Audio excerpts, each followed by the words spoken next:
What's up, everyone? Welcome to Korean Drama Reviews, where we review, explain, and summarize your favorite Korean dramas in under 10 minutes. Today, we're going to be reviewing Goblin, also known as Guardian, the Lonely and Great God.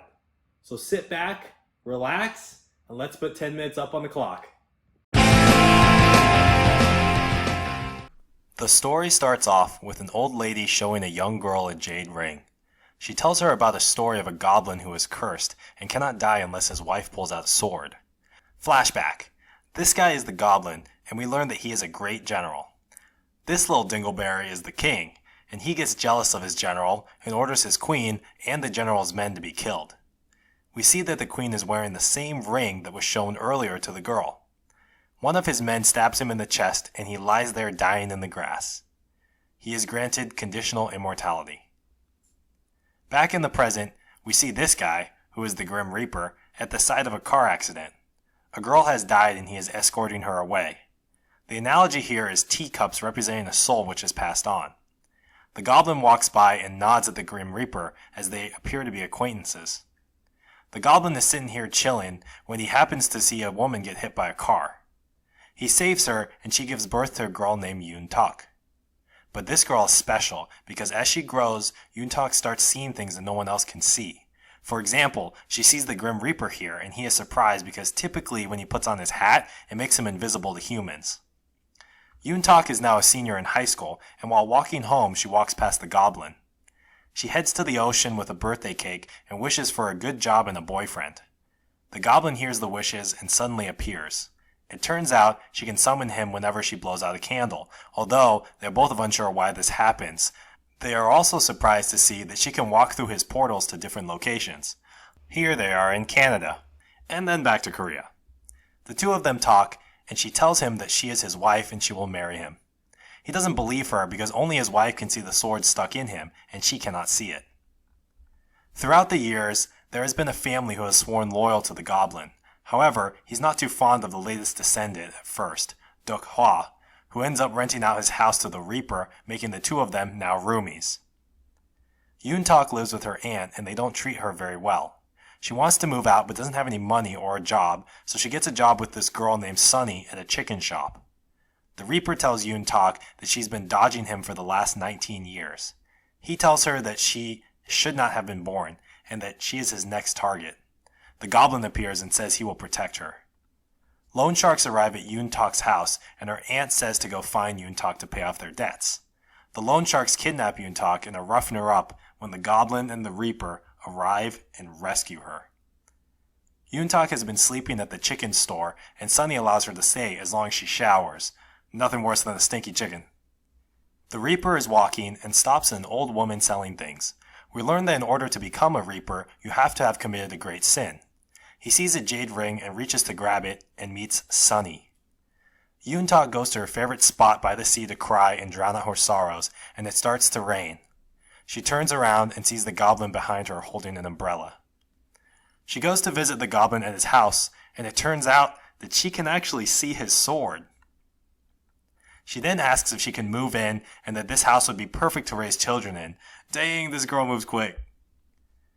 The goblin doesn't tell Yoon Tak that when she pulls out the sword, he will die. Instead, he leaves it a mystery, and she suggests that she'll remove the sword on the first snowfall of the season. The goblin wants the curse lifted, but he also doesn't want to leave Yoon Tak. Yoon Tak doesn't want to get kicked out of his house since she has nowhere else to go, and the only leverage she really has over him is that sword. He takes her to dinner and tests her by asking her what the hilt on the sword looks like. She passes the test.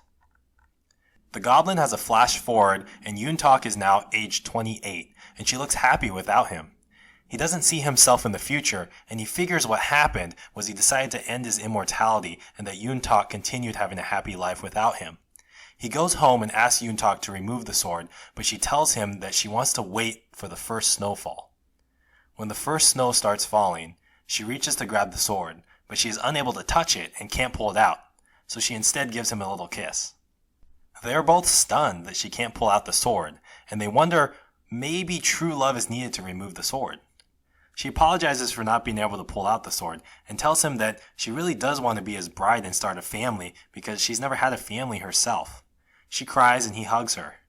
The sword materializes, and this time she's able to grab it, but as soon as she does, the goblin flings her in the air since he's not ready to die right now and wants to live out Yuntalk's lifespan with her.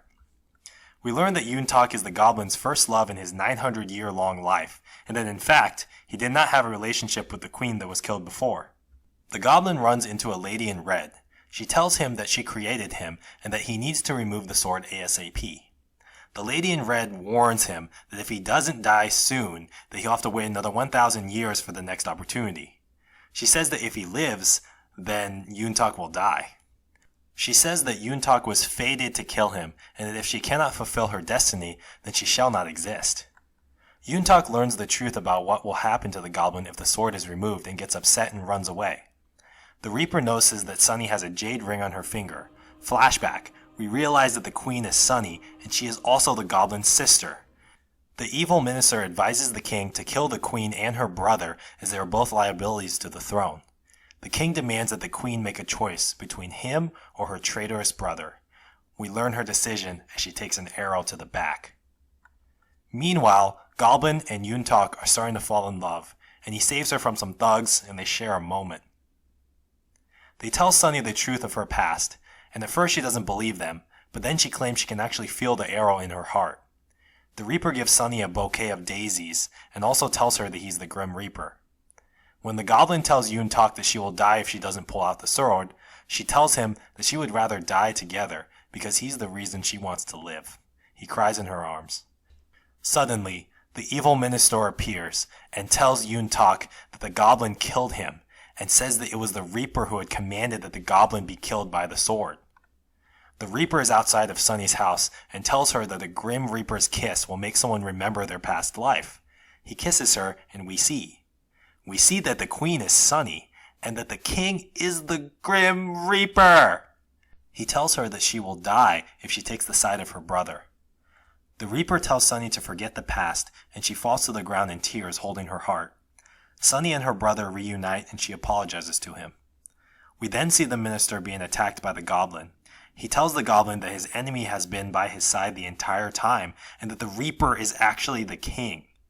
Also, that his sister has once again fallen for the king.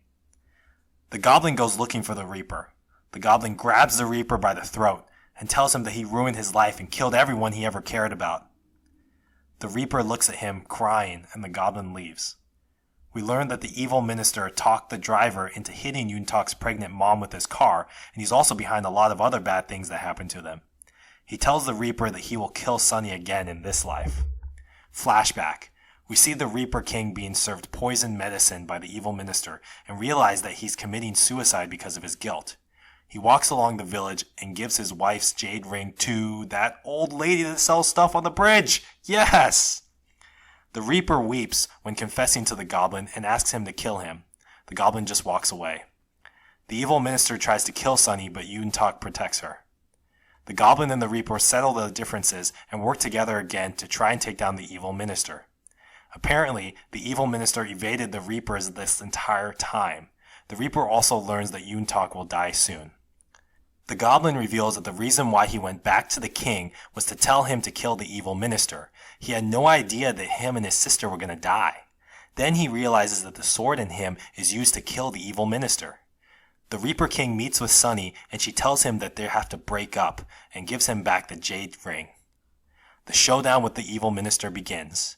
Yuntalk manages to summon the goblin and tells him that she will sacrifice her life so he can live. She faints and the goblin uses her hand to pull the sword from his body. He strikes down the evil minister. Before he dies, he tells Yuntalk that he will return on the first snowfall of the year. He then disappears. 10 years later, we see Yuntalk getting coffee with the Reaper behind her in line. She's also still friends with Sunny. It's the first snowfall of the season and the two are reunited, but she doesn't remember who he is. He disappears to find the Reaper, who tells him that everyone has forgotten about him. They both try to rebuild the flames in their lover's life. Everyone has flashbacks and they kind of remember each other. The Reaper meets with Sunny, who tells him that they cannot meet ever again in this lifetime. He weeps. The Reaper then gets notice that a school bus full of children are going to die. The brakes on the bus fail and crash into Yuntalk's car. She dies. The Reaper brings her to the tea room. She meets the goblin there and tells him to wait for her reincarnation and never forget her. 30 years later, the Reaper is awaiting his client. Sunny walks through the door. He puts a ring back on her finger, and he takes her hand and walks with her through the door. The goblin is now alone, and he sees the Reaper and Sunny reincarnated and together. Then we see the goblin and the reincarnated Yoon talk. She smiles and says she found him. Let's crunch the numbers.